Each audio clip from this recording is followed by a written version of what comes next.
At least I should have buffed him just once. Humans form communities. And from that diversity comes a strength. Now get the hell out of our galaxy! The year is 2024. The name of the podcast, Babylon 5. For the first time. Welcome to Babylon 5 for the first time, not a Star Trek podcast. My name is Jeff Akin, and I am the one who was. And we're watching Babylon 5 for the first time for you, the one who is. It's a great shtick, Brent, but if the people are listening on the audio version, they're not going to get it.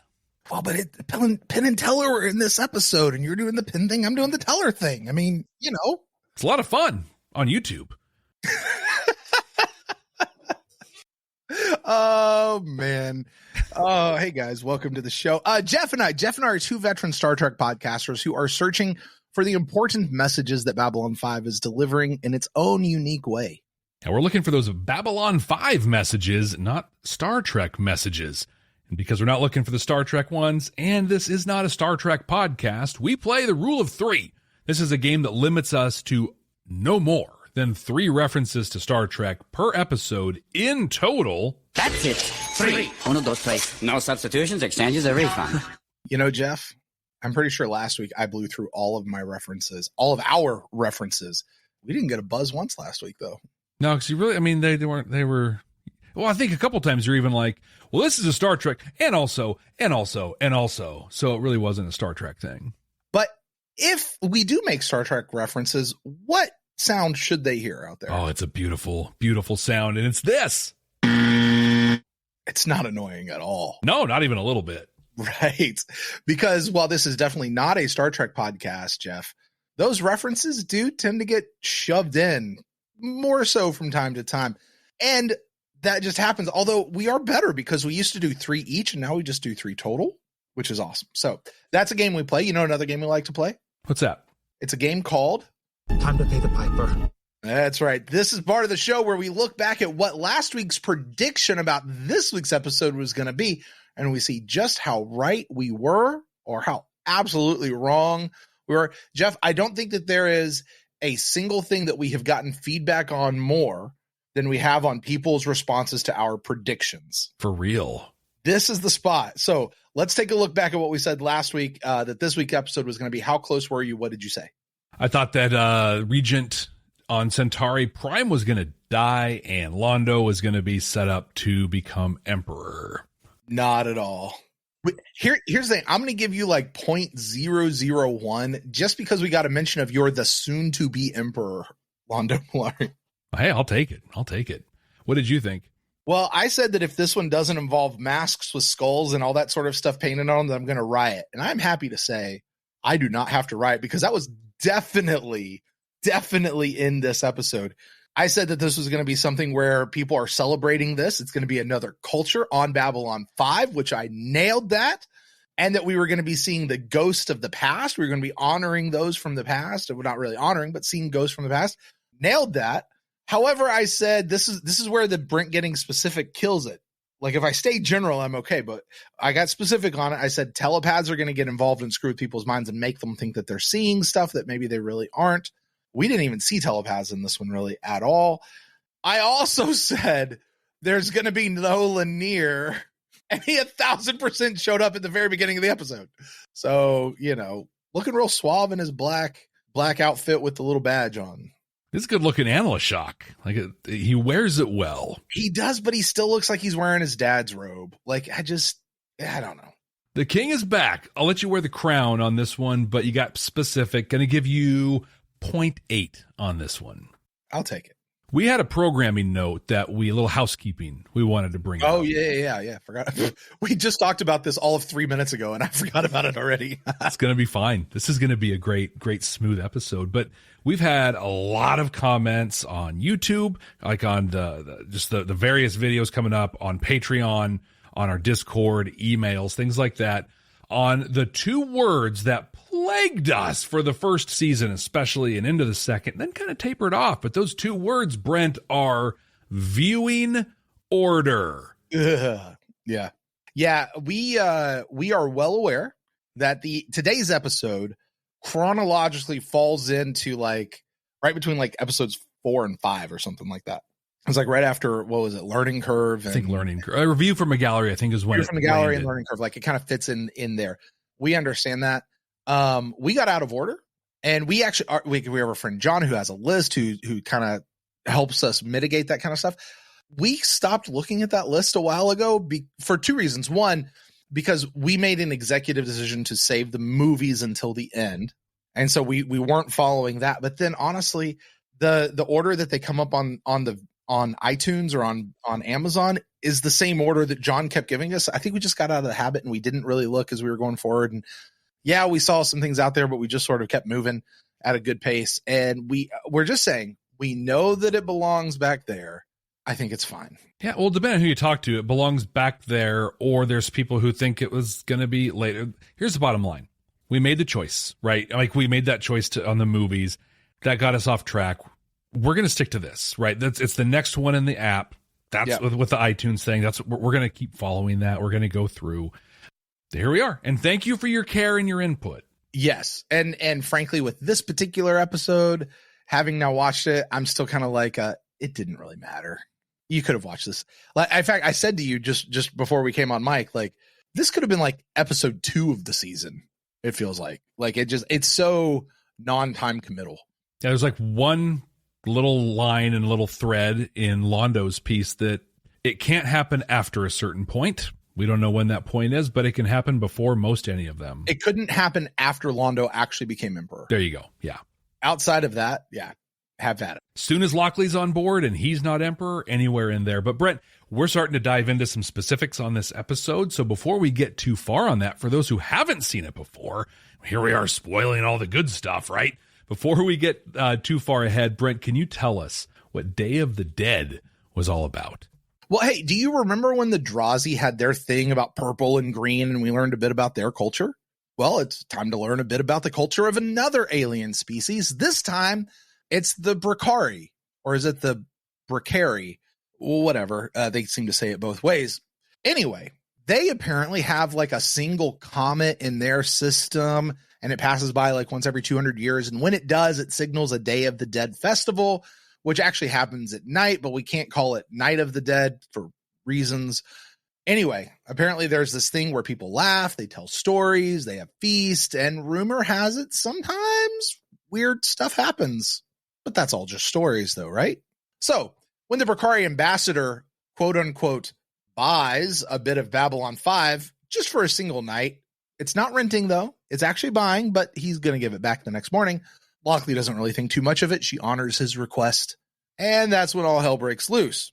Because now that part of the station is considered Brakar, like their homeworld. It's part of their homeworld, sovereign land.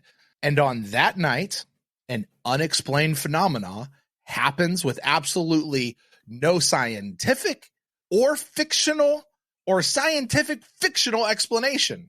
They even say so in the episode. Sometimes it's just good to have a bit of a mystery. And so we move on. And several of our characters are visited by their ghosts. First up is soon-to-be Emperor Londo Mollari, who is visited by somebody that actually really warmed my heart for him to get to see again, Adira Tyree. It's the true love of Londo's life. They have sex, apparently a lot of it, and she comments on him being the ruler of 40 billion Centauri. But Londo says he'd give it all up just to be with her. Garibaldi is visited by Elizabeth Derman. Don't remember her? It's because we knew her as Dodger. Remember her? Yeah, no real mention that Garibaldi is married because no one remembers Lise either. Dodger tries to sleep with Garibaldi again, and Garibaldi puts her off again, and by morning, she's gone. Garibaldi has missed his shot again. But he's married, so good on him, right? Captain Lochley is visited by Zoe, her little sister. Oh, no, wait, I'm sorry. That's an old girlfriend. Oh, was she just a roommate? It's probably a girlfriend. Man, not really super clear, but she was definitely from back in the day when Lochley was a little bit of a wild child. Drug-riddled, poor, cold, party. Lochley apparently found Zoe's body many years ago and always wondered if her death was on purpose or was it an accident. Lochley winds up giving us a bit of her backstory, how she got clean, worked her way up through the military, and before Zoe leaves in the morning, she gives Lochley a message. We'll come back to that in a minute. And finally, there's Lanier, because, hey, he's back on the station just for the Day of the Dead, so he can learn about it. And who does he get visited by? Morden. Yes, that Morden, with a cool new haircut, which makes his face way less punchable. He tells Lanier that he is going to betray the Rangers. Lanier scoffs, and that's pretty much the end of that whole storyline. Well, as for that message that Zoe brought to Lochley, well, turns out that message was for Captain Sheridan, or I'm sorry, President Sheridan. That message was from Kosh, a message that says, when the long night comes, go back to the end of the beginning, whatever that means. And well, that's pretty much the end of the episode. By morning, everything's back to normal. G'Kar regrets moving out of his quarters for the night because he kind of is curious what he would have seen. And he notes that everyone seems to be more at peace, which is weird because I didn't get that vibe at all.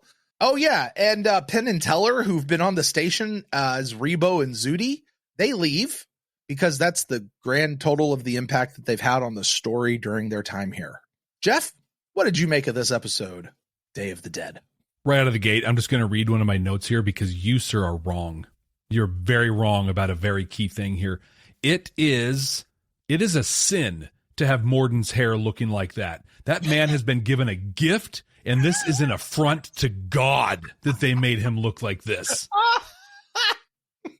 I don't think they made him look like that. I think the actor just came over from whatever he was doing post Morden time and was like, yeah, I'm not growing out my hair here. I'm so disappointed. His hair is so great. But it does make his face entirely less punchable. That's true. That's very true. Much more just like I could hang out with this guy kind of a look. Yeah, exactly. But dude, I spent at least about 11 minutes of this episode with my head in my hands, almost in tears. Penn and Teller, like that. I'm sorry. Head in your hands from tears from laughing or from complete, utter defeat. Okay. Babylon 5 broke me in the first couple of minutes, and not in the way that like a Confessions and Lamentations did, but in a way of just like, oh my God, we had that one, I forget the episode, but where the computer had that ridiculous AI that you thought was hilarious. Yeah, the New York accent. Yeah, and I'm just like, this is an affront. This is horrible. Oh my God. They're gonna keep like Garibaldi shot it right in the I'm like, yes. And that's, I mean, I enjoy Penn and Teller. I enjoy their work. I think, whatever, they're funny, they're talented, they're all those great things. They're in Babylon. Oh my. Hello, Greg Brady surfing in Hawaii, right? Like this, where's the shark? Because you're about jumping the shark, literally. Yeah. Oh my God. But then I got a glimmer of hope, because we got a deep dive into the Hayek, right? Like you said, back in the second season, we got a deep dive into the Drazi. Ooh, we're going to learn about the Brakiri. Like I like this, using this time to learn about the other races. I was so ready to hate this episode, and then it turned. This Day of the Dead is a Star Trek episode that happened to be done on Babylon 5. Total Next Generation, maybe even second season of Picard here a little bit, right? Some mysterious thing causes the crew to be mysteriously transported across the galaxy to come face to face with their pasts. But this wasn't just their pasts. Here's the Babylon 5 piece, right? It's a bunch of dead people, and some of those dead people had beef with them, right? We got to look at Lochley, Lanier, and Morden for some reason. Dodger and Adira. Oh my God. I enjoyed this little foray into the characters and some story. I thought that was cool. I am really eager to hear what White Star thoughts you have on this one. I want to know what your Rebo and Zudi thoughts are. And just tell me, what about you? Where were you on this one? I feel like you've built this up in your head, and I'm about to disappoint you in so many ways. Jeff, I think this episode is the season's Geometry of Shadows. I know right where you're at. You know where I am? Yep.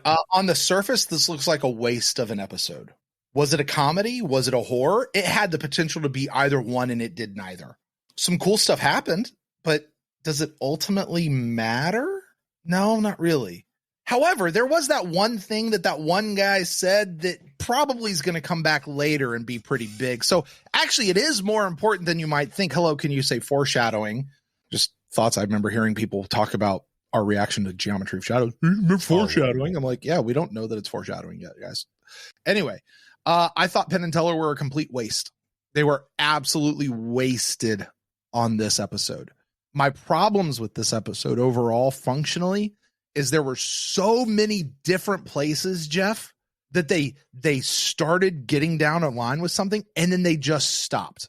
For example, as soon as Rebo and Zudi started talking about wanting to quit comedy and do something more exciting, I was like, yeah, okay, let's have that conversation about why being in entertainment is actually an important job and realizing that what you're doing actually matters, because there's no way they need to do that and go be in politics. They just don't.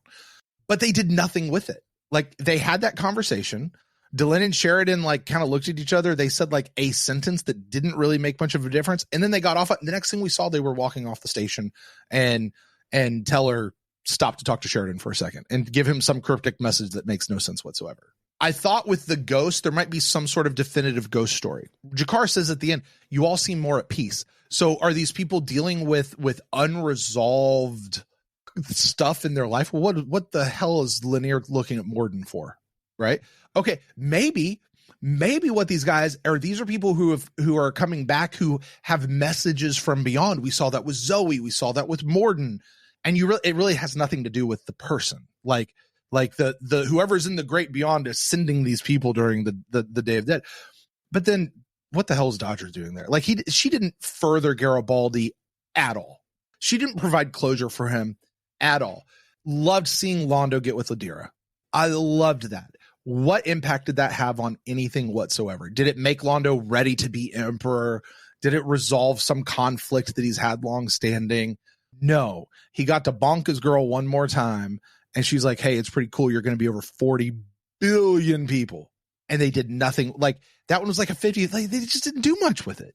You know, this was a lot of really cool concept that they could have gone somewhere that, to me, failed in execution. It was a lot of false starts. And that was my overall impression of this episode. I don't think that, and you said it, that Londo and Adira went one time. I think they went 6 times. Yeah, I gotta admit, there is a piece of me, like, I'm looking at Adira. She's got like, her shoulders are bare. Mm-hmm. And she's definitely got some sort of clothing on, and she's got the head thing going on. And I'm sitting here just trying to go, where are the 6 places? Yeah, on her body that connections get made. Like, where are those 6 places? I'm just curious. Where's that video? Also, please don't share it. Please don't produce it, and don't share it if it exists out there. I do not need to see that. I think though Adira played a really important role in this one. I think I still have I'm not sure the Dodger one. I haven't really figured out what she was there for, other than like a cool callback, like, oh, that was fun. Jeff, I'm sorry. Can I stop you real quick? Because I want to talk to everybody out there just for a second. Please do not fire off a bunch of things doing a deep dive explaining all of this to us just yet, especially if this is making connections back to previous episodes or stuff that's coming forward. Let Jeff and I get that on the second watch. And once we get to the second watch, we get back here, have at it. But for right now, let us try to figure this out. Like, we're trying to figure out what the hell these guys were all doing here. Let us be in this space right now. Go ahead, Jeff. Because to your point, Geometry of Shadows taught us the level of foreshadowing that happens in this show. So, like, now we're going to have that lens to look at this, Right. So, but I think with Adira, like, there's a surface level thing where it just felt good. It's like, yeah, Londo gets something nice to happen to him. And, and this is good. But I actually thought about it in terms of the Catholic Mass. So in the Catholic Mass on Sundays and other high feast days, there are 4 readings from the Bible, actual scripture that we read, and then the priest can use that for his homily to build off of. There's generally a reading from the Old Testament during the period after Easter, in the octave of Easter. That's from the Acts of the Apostles, but generally it's the Old Testament. Then there's a psalm that is generally sung. Then there's a second reading, usually from the epistles, right? So St. Paul's letters, maybe St. John's letters.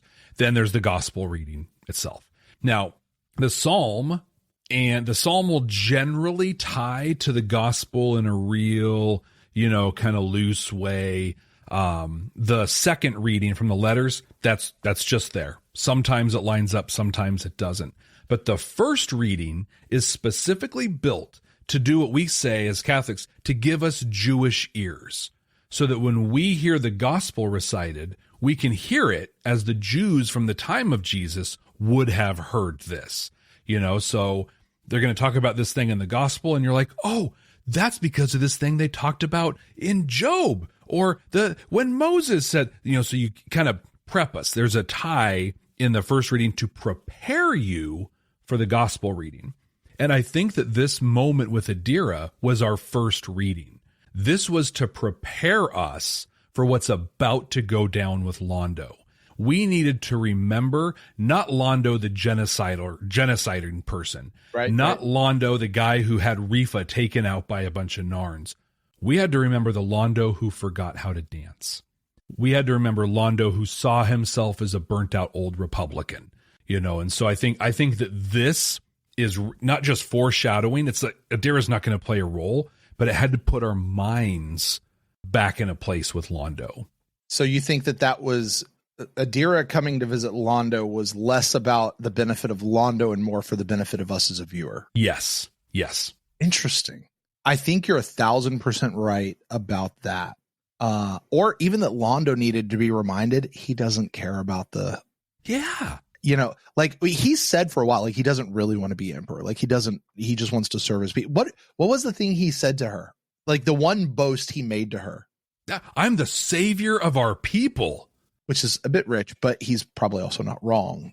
Like he is the destroyer of Narn, the savior of the Centauri, and the savior of Narn. Yeah. Maybe our people, right, goes beyond that. But you take that, I'm the savior of our people, to use your word, juxtaposed with, I would give those 40 billion people up for you. I love that as a message. I still don't see, like, if she would have come back with a message for Londo of like, remember how to dance. Like, let that be his message. Like, remember how to dance. Like, be like, yeah, Londo, do that. Let's make that happen. Like, that'd be cool, Yeah. She didn't. And I could definitely see your whole piece about that. I got to tell you though, I just thought it was so good to see her again. And I think we'd written her off so long ago, and this isn't a clip from when she was on the episode before. This was her like on set filming new material. Like, so good. 40 billion is a lot of people, Jeff. It's a lot of people.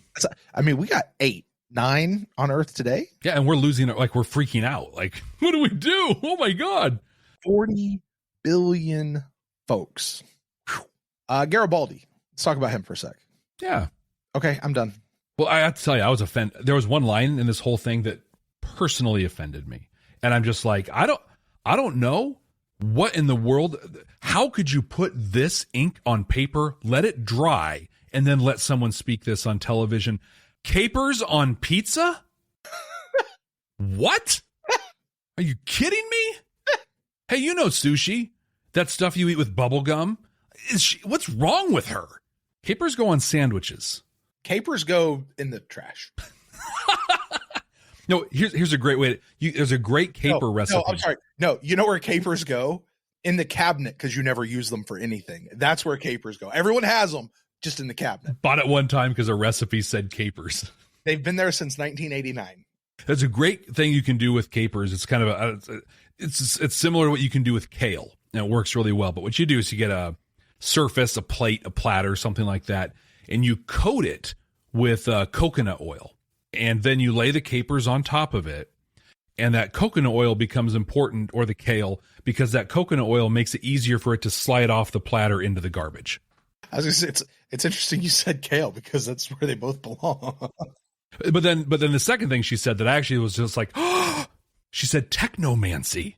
And if there's technomancy, that means that the techno mages might do a thing, and I just got excited that there was a tie, and I love now that I'm saying this, that you tied this to Geometry of Shadows, and there's a real subtle callback to techno mages. All right, that's Garibaldi. Yeah, I mean, okay, Garibaldi's married. We've established that, right? Like, he seems to have forgotten about it. I think so. I thought so. I thought he was. Garibaldi's married. This girl shows up. That is, okay, I mean, let's ask, if he would have slept with her, was that cheating? This is not a real person. This is a ghost that does not really exist.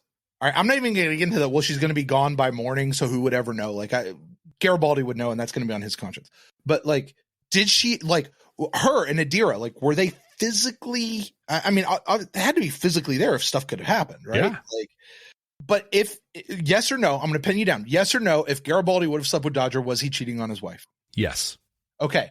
They're sitting there.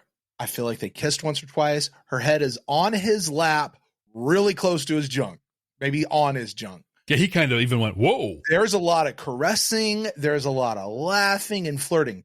Yes or no, was Garibaldi cheating on his wife? Yes. I heard someone say once, cheating doesn't start when when it happens. Yeah. It, capital it. Welcome cheating, to our PG show here. Cheating happens the minute you respond to the direct message or the text message. Cheating and I've come to believe this. Yeah. Come to accept this, that cheating begins in the mind. I 100% am with you on that. 100% with you on that. So here's then the question. Let me ask this. These ghosts, were they real or were they projections? Were they in the mind of these people? I think that it's a tough question. I can't, because on one hand, yeah. On the other hand, like, they brought new material to them. You know what I mean? Like, I'm trying to think of the show. It's something that my daughter watched. It's some animated show, and the person's having a real crisis. And it was The Simpsons. A Simpsons episode where Bleeding Gums Murphy dies and is talking to Lisa, and Lisa's like, meets his son, right, who has a hearing impairment, and there's all this stuff. She takes up his cause, and then, like, she has a dream, and the vision of Bleeding Gums Murphy is talking to her, and she's like, oh, you really think that? And he says, hey, this is your dream. I'm going to think and say whatever you want me to think and say. I don't think these people said what they would have wanted them to think and say. I think they were real. Well, of course I'm in your mind, but why should that make it any less real? It's another way to say that. I mean, I think the truth is we don't know. Like, what was this weird bubble that everybody was in that Sheridan threw something at, and it went way too slow to come back at him with that much force? I hated that scene, but I loved that scene. Like, I watched it over and over. Like, on my rewatch for notes, I'm like, I just want to watch that again. Do you know why Sheridan was in this episode? Because he's in the opening credits. Well, because he was contractually already paid for it. They'd already paid him for it. That's it.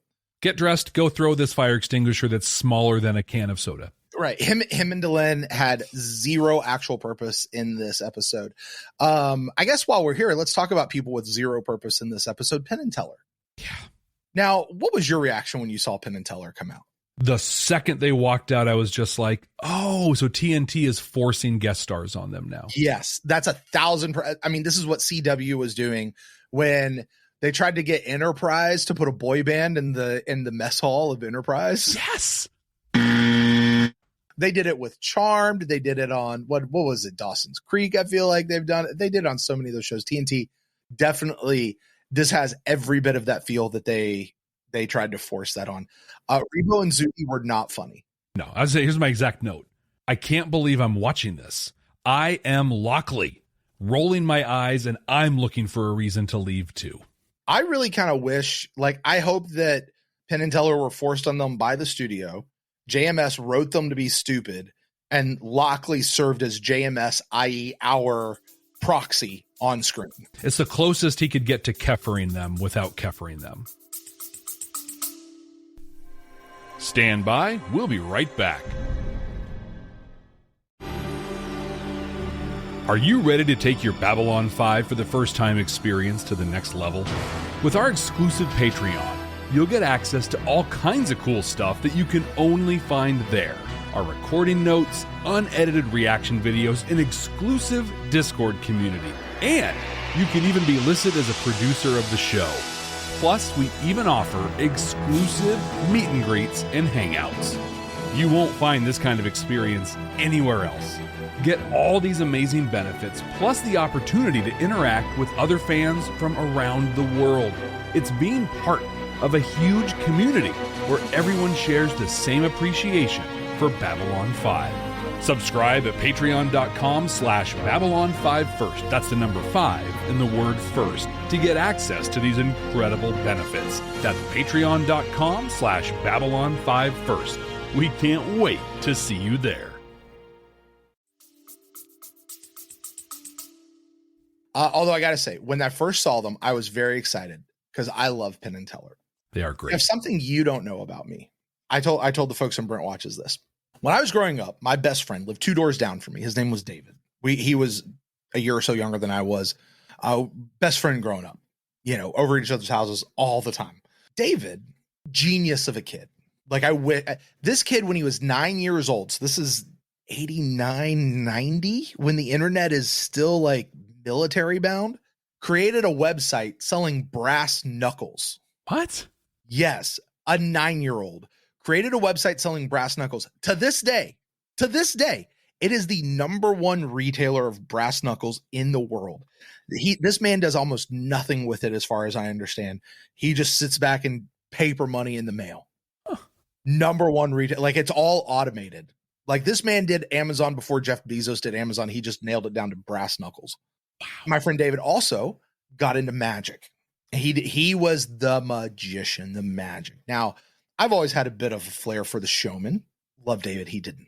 We teamed up as kids because we were best friends, and we had a Penn and Teller act that we would do at birthday parties and different things like that. We had it all set out, and it was the same basic idea.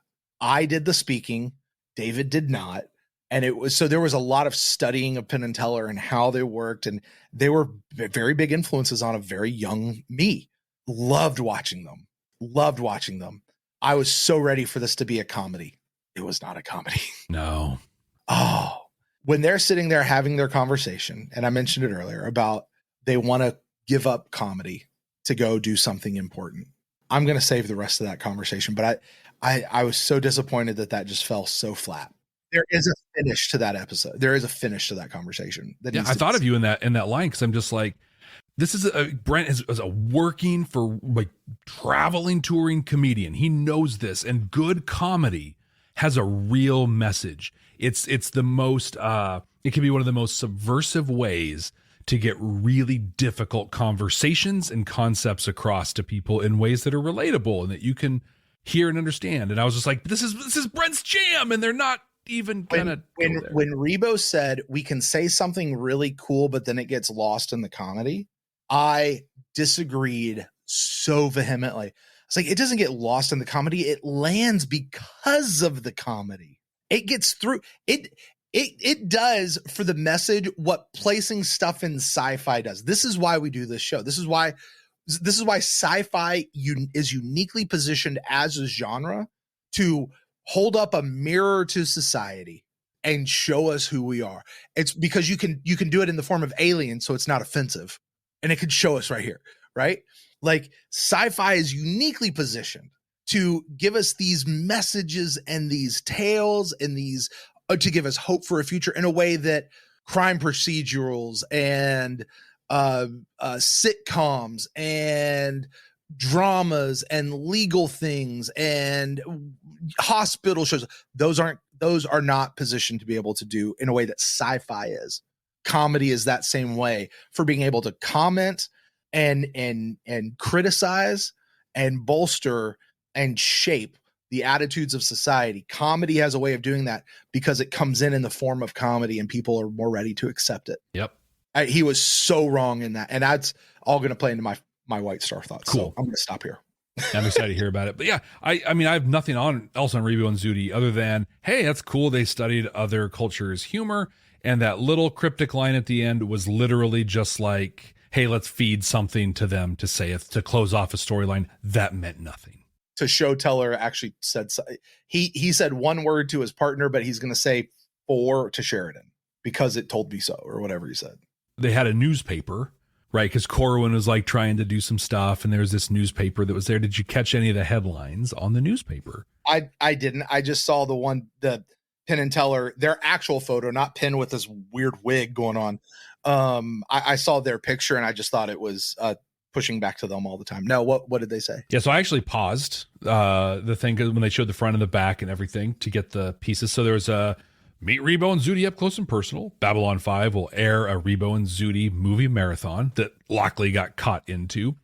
Then there's a Rebo and Zudi arrive. Then there was a couple here that were kind of interesting. Interstellar Alliance talks to resume. Londo Mollari to become... Wait, what is resume? Do we know? Exactly. I never knew they stopped. Okay. That's maybe there's something. Wait. Read that again. Interstellar Alliance talks to resume. I thought you meant resume was like a news magazine or something and that they were talking to them. Like, you're talking about the talks to resume. Okay. Interesting. And maybe now that I just said that we're talking about, maybe that's one of those plot points and where things land that this did matter, but also it doesn't matter.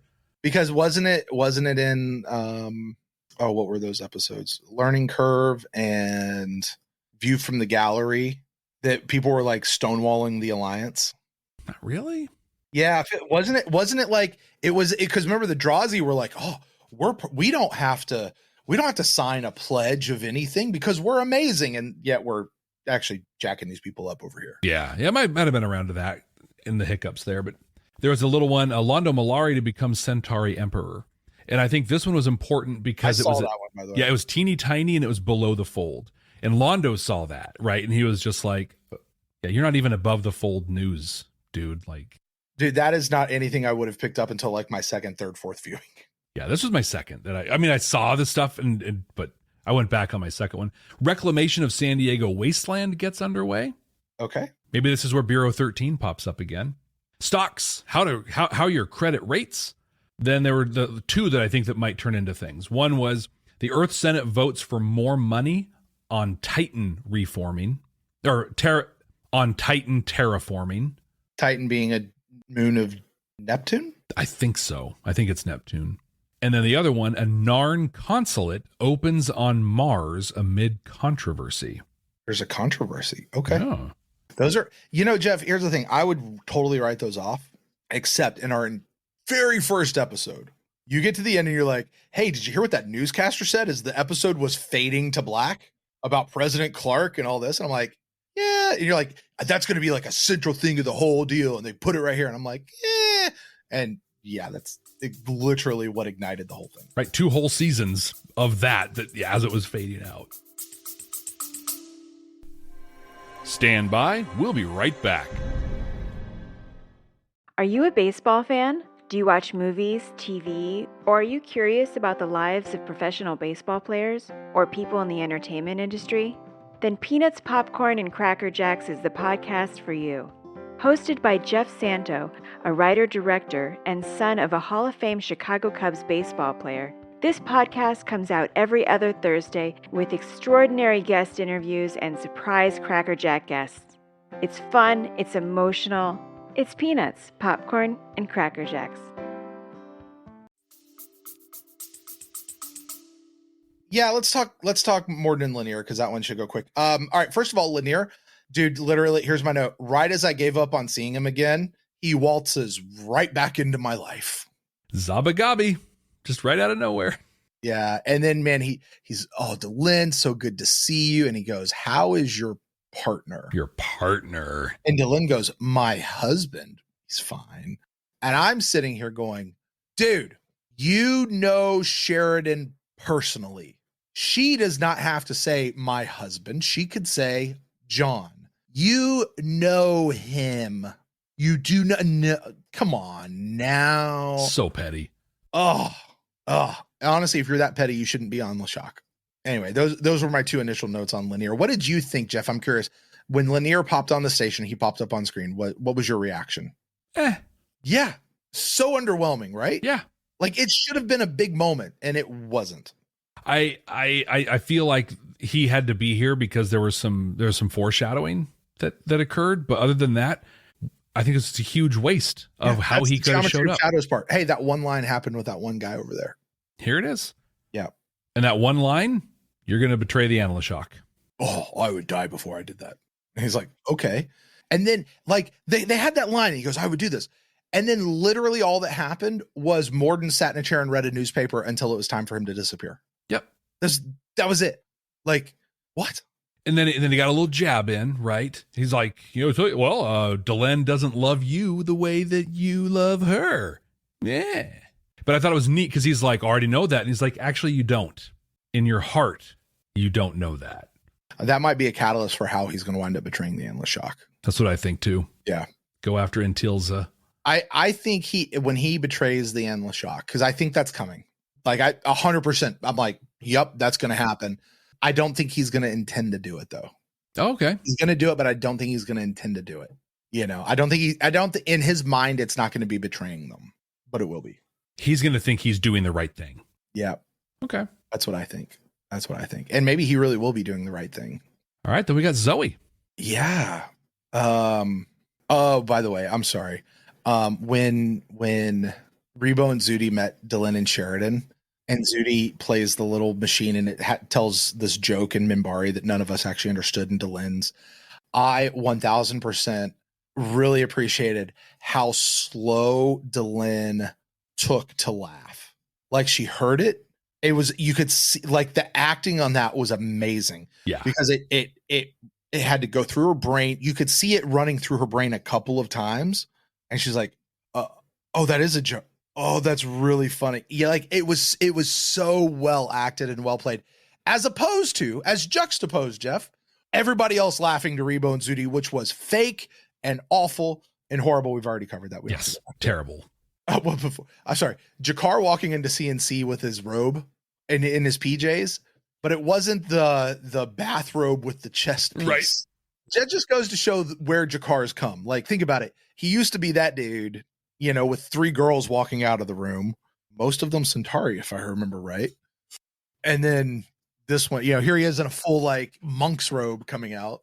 But also like Babylon 5 is huge and you're going to go ask to sleep in CNC. There's not a hotel on Babylon 5 you can't go for a night. Can I go sleep in Lochley's office? Can I go to Talon's room? Any of the fellow Narns on the station? One square mile out of this massive thing is gone and you go to okay. Maybe that's like 1/5 of the station, right? Like that's a huge part. It's a big chunk, but like there's a lot of the station left. Yeah. And talking about acting, like, Mira Furlan's acting, I agree. That was awesome.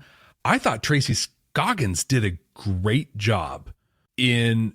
Yeah. Yeah. Like, because she had this balance of like, I have this, what I'll call core trauma in her life that she's face to face with. But at the same time, she's like, I'm captain of the station. There's weird stuff going on. I have to try to work to help solve this problem. And she just did a great job in being present in that moment, in those moments with Zoe, but also really impressed with her. Yeah, she did. She did the thing she needed to do. I also appreciated look, I'm pretty sure if we just let this go till morning, it'll be fine. Although her just popping in on Garibaldi unannounced should not, like that needs to be a ring and you have to say here. Like you lose the comedic, awkward zooming in, It's totally Spaceballs when Lord Helmet's using the bathroom, right? Oh, President Scroob! Oh. Or when he's actually President Scroob was in bed with the 2 girls. Yeah. He comes up and he's got the book upside down or whatever. Yeah. And then she does it again to the other person. Talondo. Yeah. Yeah, Talondo. That's right. But yeah, Zoe and Lochley, I got to tell you, when Zoe first appeared, everything about that whole interaction said to me, little sister. Totally. Did not say, or is a former girlfriend was I think the ultimate thing they were going for. That never clicked for me. I went from kid sister to like best friend. Like we were best friends who ran off doing drugs. Maybe I'm doing that thing where I see 2 people and I want to put them together in a relationship that they don't actually have, because they really never were clear about it. Although there were some romantic overtones, it seemed to me at times, but never anything explicit. They did do a lot of partying. Yeah. And by that, bad stuff. And she was like, "You got any stuff you want to?" She's like, "I've been dead for 20 years. Can I do something while I'm here?" You got any new cool stuff? Like, what have they done to this? But I think like I definitely got trauma bond right? And so like we're going to go party, we're going to run off, we're going to live wherever we can live, sleep wherever we can sleep, as long as we're getting, you know, our next fix is around the corner.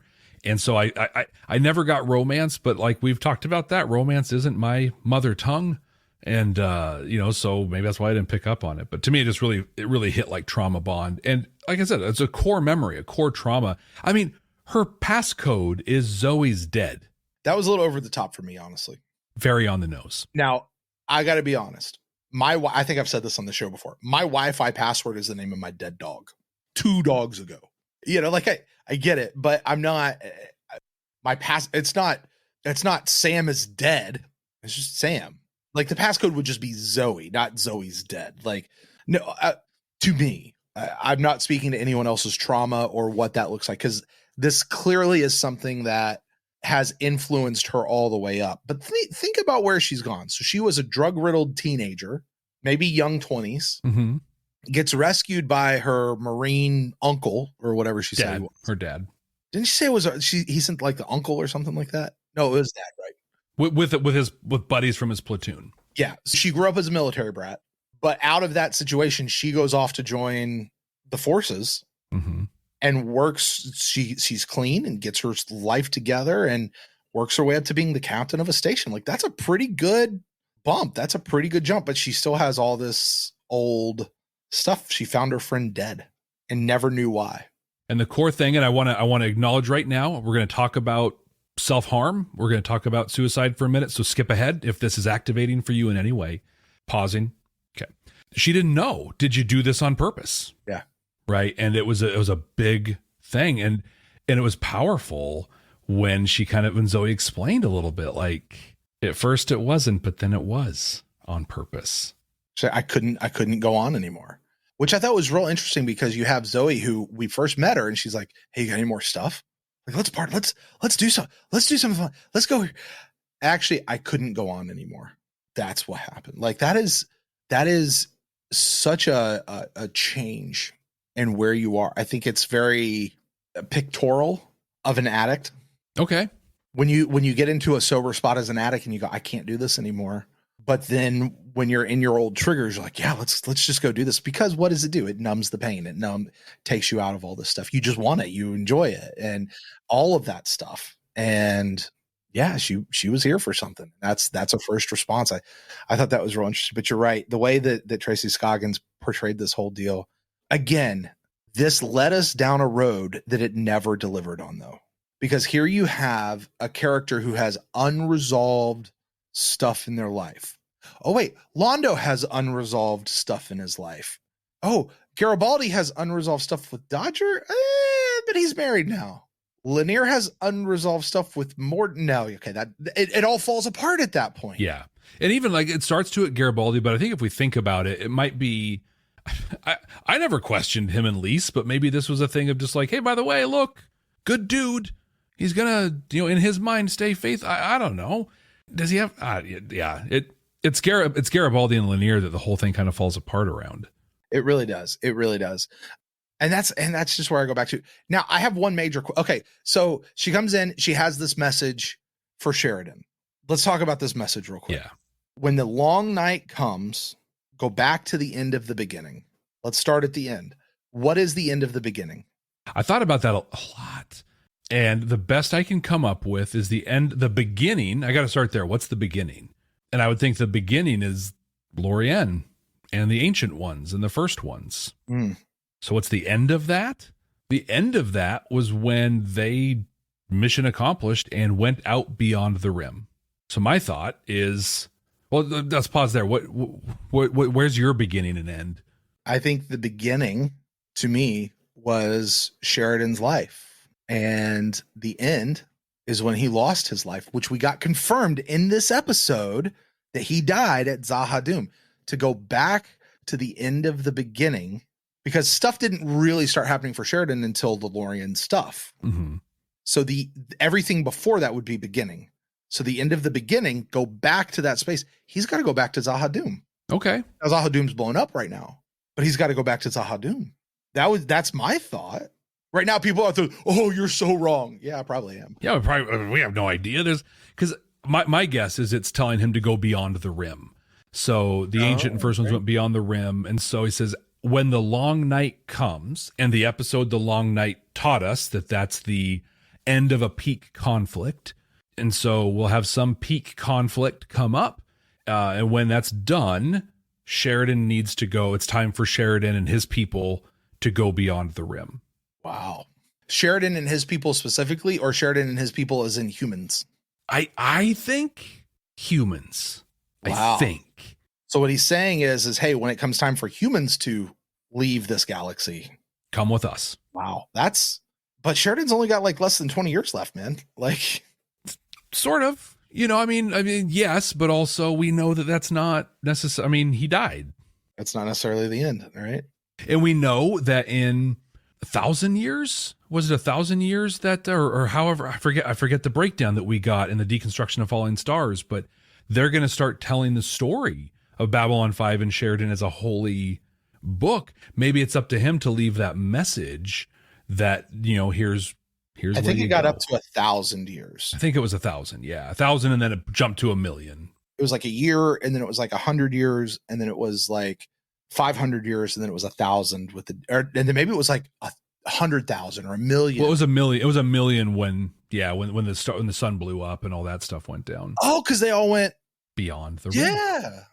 Well, maybe they went beyond the rim. I don't know, or maybe that's it. The beginning was Midnight on the Firing Line, and the end was Deconstruction of Falling Stars, and we're just in the prologue now. So when the long night of the prologue happens, go back to the end of the beginning, which is wherever dude went in his Analoshock ship when the sun blew up.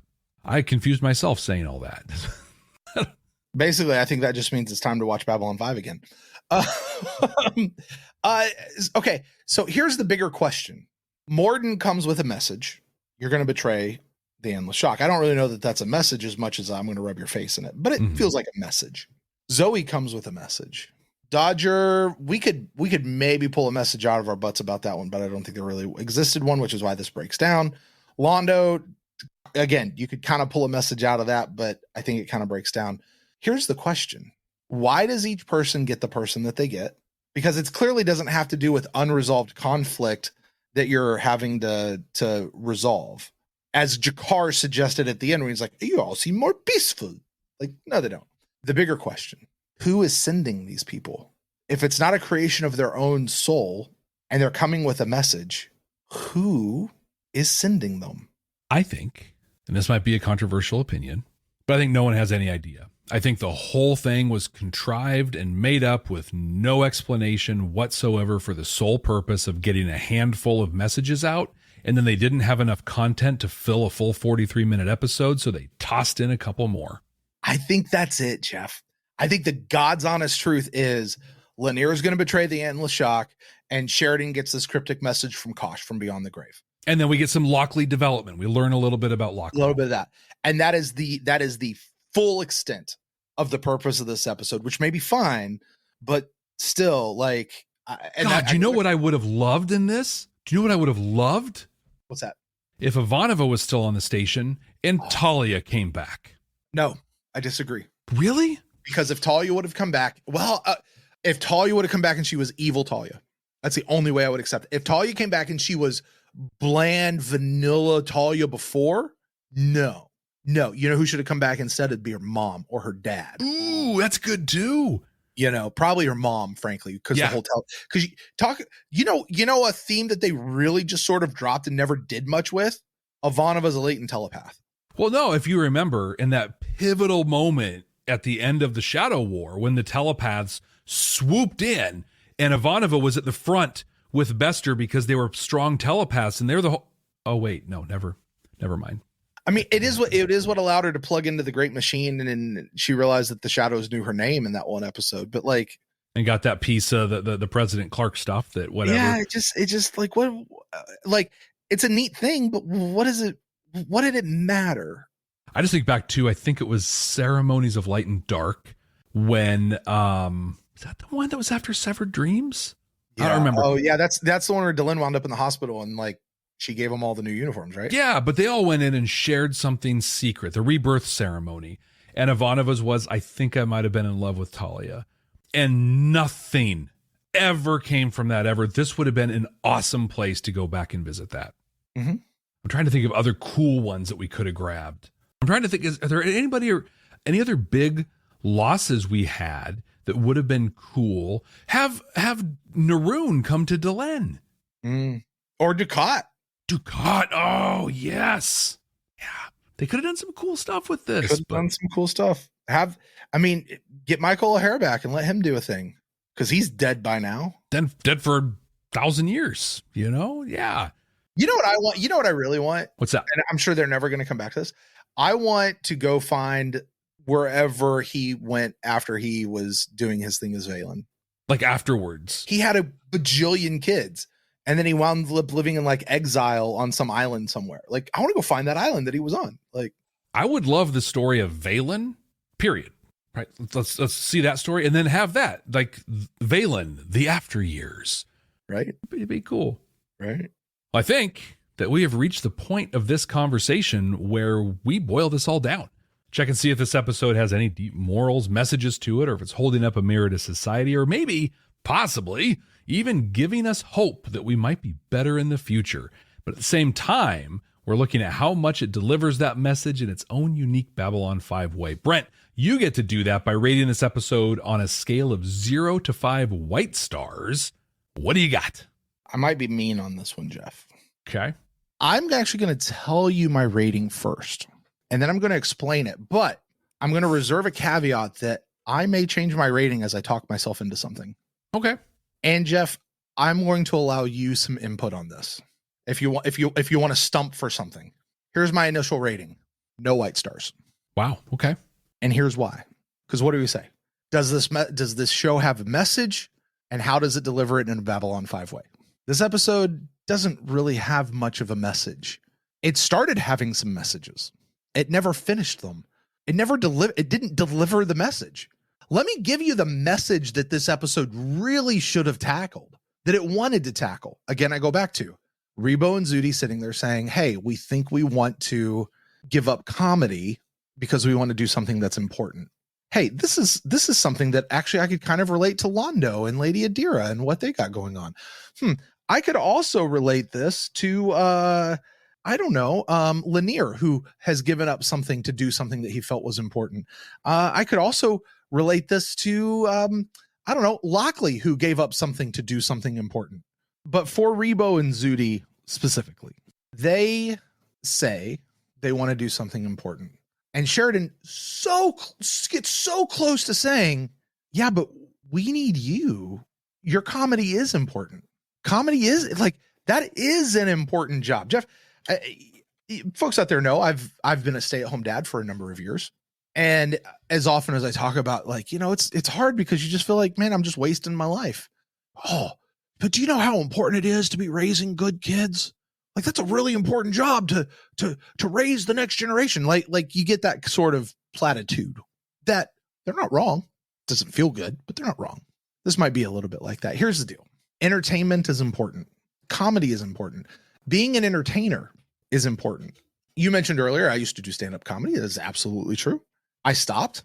That's actually when I started getting into podcasting, because I had a creative thing that I needed an outlet for, and I wasn't able to go out every night and be on tour, and even having a residency working night like that. I just didn't have that ability anymore. I still don't at this point. During COVID, though, this became crystal clear to me, though, Jeff. During COVID, I don't know about you. You started during COVID, right? During COVID, as a podcaster, as a YouTuber, I was with a different podcast. I was like 2 podcasts ago for me, and it was wildly popular. There was some important pieces that happened. It was the NFL podcast, the Pewtercast. Love that show. But as a podcaster, as a YouTuber / as an entertainer, I felt a personal responsibility for helping folks get through lockdown and for helping folks get through COVID. It was never more apparent and clear to me the need for entertainers than when we had to all stay home. Whether it was right or wrong, whether you agreed with it or not, that's not the point. We were all staying home. The need to be able to have something to kind of take your mind off the stuff, the need to have something that people can just laugh at or just be together around, people they can rally around as a fandom. By the way, I would also feel the same way about professional athletes. Like, I'm really glad that the professional sports leagues really strove to keep their stuff going, because people need that. You need that piece. Like, that's a big part of society.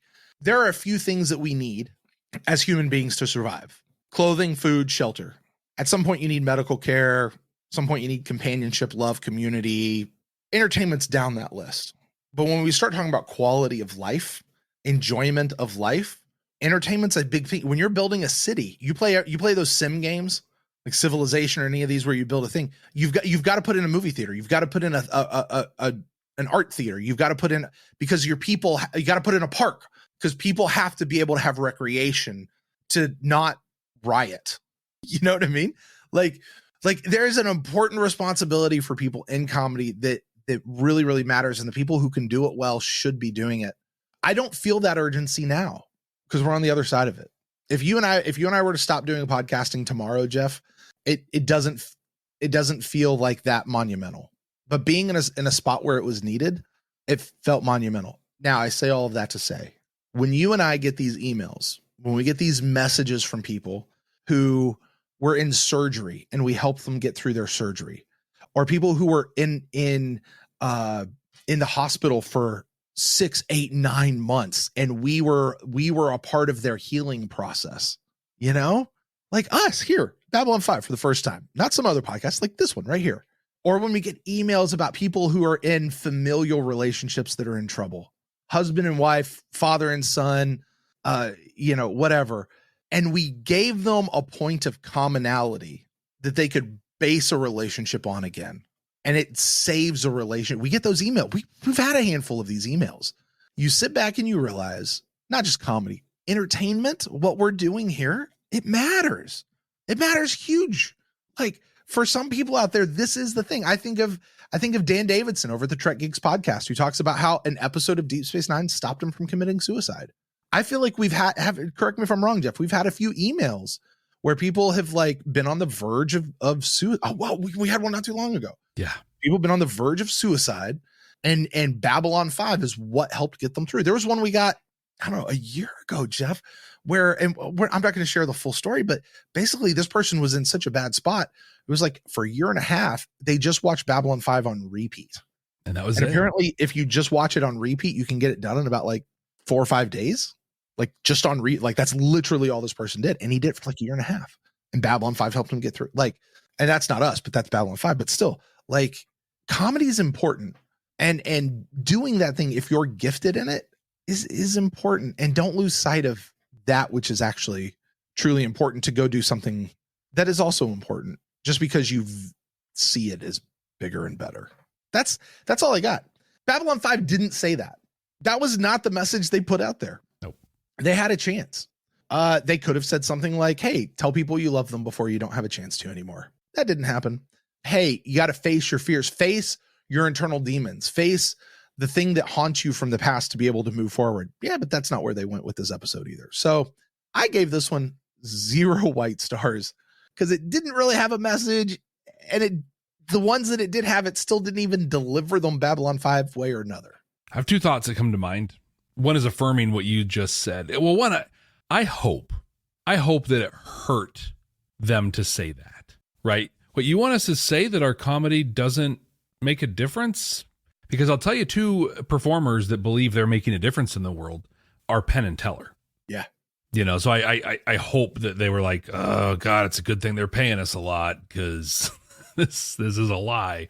But it also reminds me of a very specific date, and that's September 13th, 2001. Now, most people, when you say September in 2001, you think of 9/11, right? Because that's a day. And so, terrorists succeeded on U.S. soil. They killed a bunch of people and caused what became global havoc for a long time still. But the world stopped. The United States specifically stopped. I have stories, share another time and place, but I was working in the movie theater industry at the time, and I worked that day, and it was weird. And a day I'll never forget. A lot of people will never forget that day. But on September 13th, the very first large gathering occurred in the United States. It was in San Antonio, and it was a taping that went live of WWE SmackDown. And historians have looked back. You know, we have the gift of hindsight at this point now.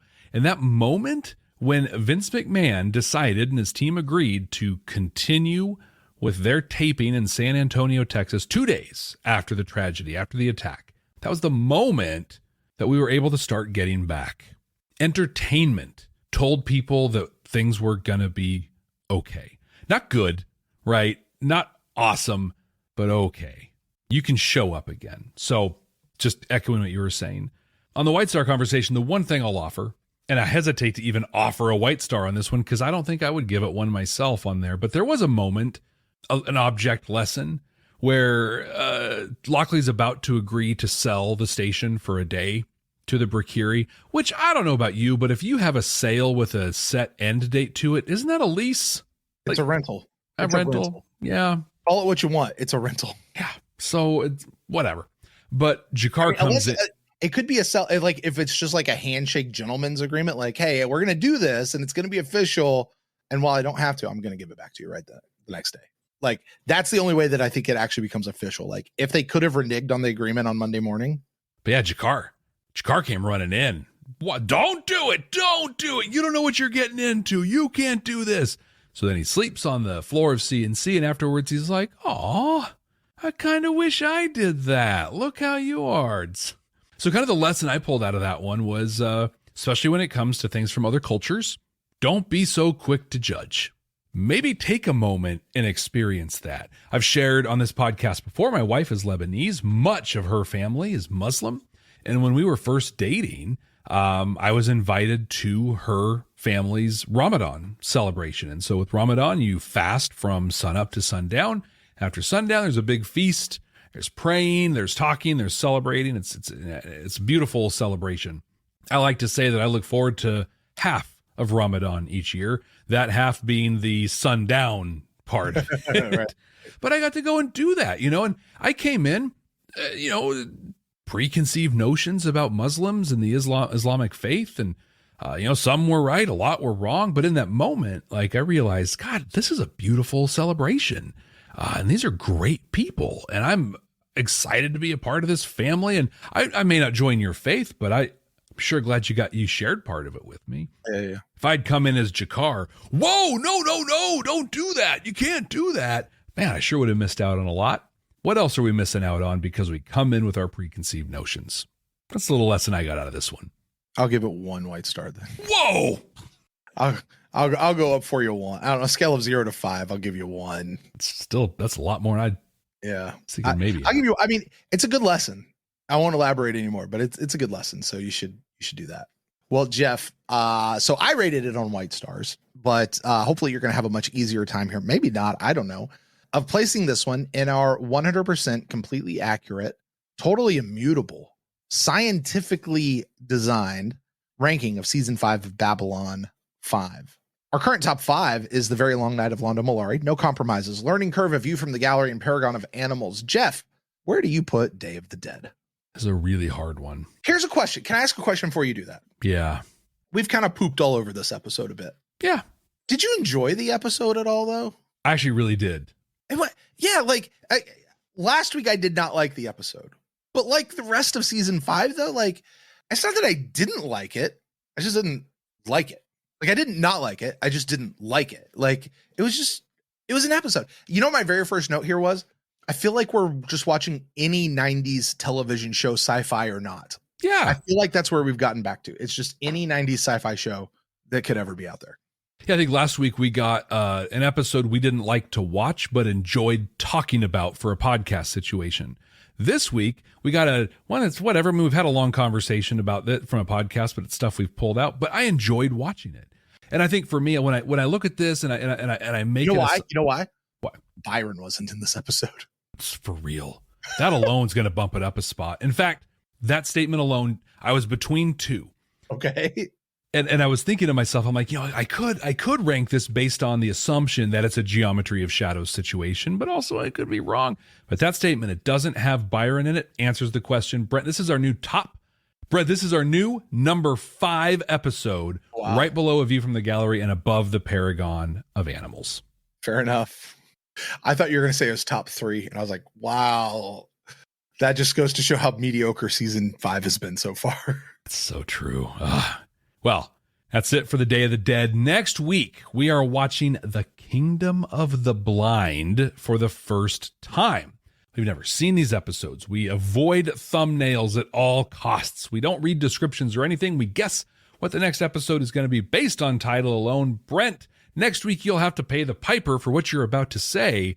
What do you think Kingdom of the Blind is going to be about? So I think this is where we get back to Byron and the telepaths, though.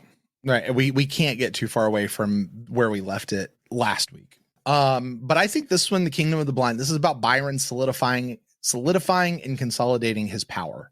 The Kingdom of the Blind, I think, is a metaphor for the telepaths. They are the blind, and this is about that kingdom.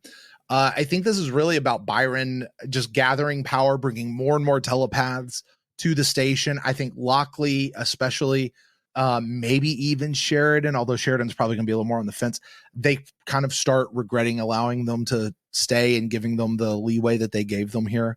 Remember, Sheridan did this because he feels a war coming on with the telepaths from Earth. What if this is the thing that actually starts the war with the telepaths from Earth? Because people from Earth are leaving Earth to come out here to do this. And Psychor is not going to like that. So, Sheridan's going to come face to face. He's not going to be able to have these people on his side. They are going to be the cause of this thing. But it's Byron. This is all Byron. Get ready for a lot of Byron next week, I think.